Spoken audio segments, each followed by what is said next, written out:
This is a kind of tactical pattern that comes up in multiple openings. I know there's a major line in the Mora Gambit in the Sicilian, which also features this, and we know this is not a Mora Gambit because Mora Gambits would start out e4, c5, and black's pawn would not be on c7.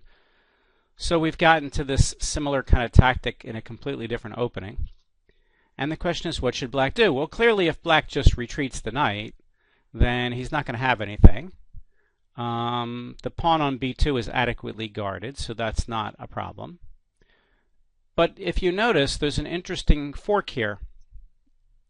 Black can, instead of moving the knight on g4, can play knight to d4. Well, that doesn't look like it does much because that square is guarded.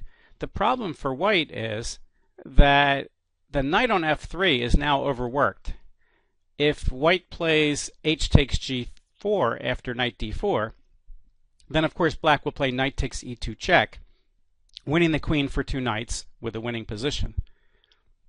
But any other white move is disastrous because if white moves the queen, black will play knight takes f3 check, and no matter how white takes back, black will mate him on h2.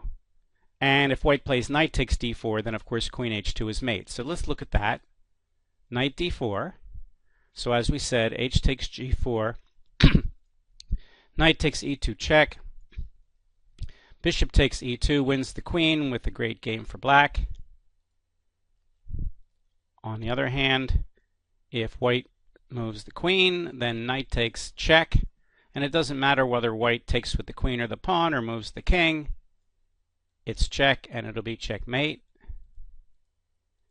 And finally, if knight takes d4, black will not recapture on d4. He'll say thanks for removing the guard on the mate and play queen h2 mate. So therefore, after knight d4, black has a forced win. So this is a good pattern to know.